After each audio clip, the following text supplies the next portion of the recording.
and the corresponding function is called probability density function or probability mass function. Okay, now let's continue understanding what is cumulative distributive function.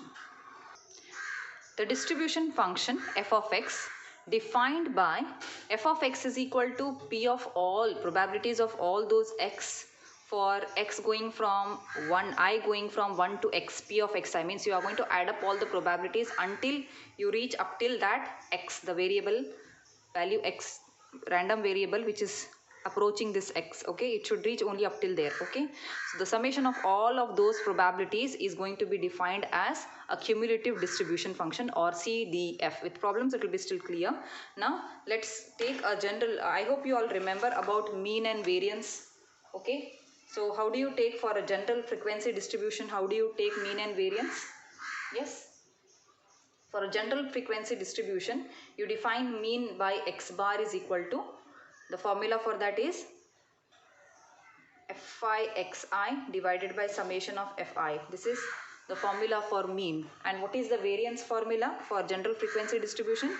You define variance as sigma square, and it is equal to summation of fi into xi minus x bar whole square divided by summation fi. Okay, so these are the basic things that you should know before we begin with the problems.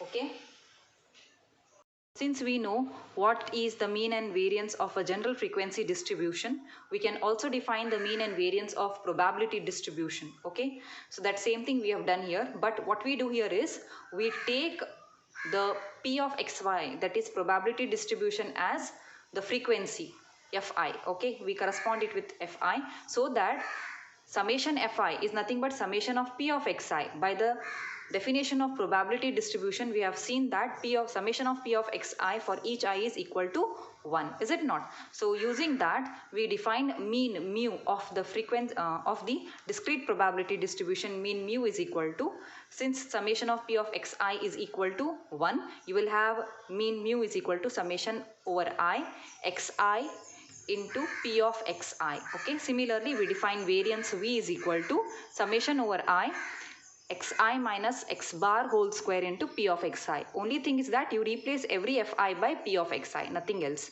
Okay, and therefore we can take even the standard deviation sd is equal to sigma, that is root of the variance. This you all know very well. Okay, now we'll start with the problems. Okay, so stay tuned with the problems now. Let's continue with the problems in my next session.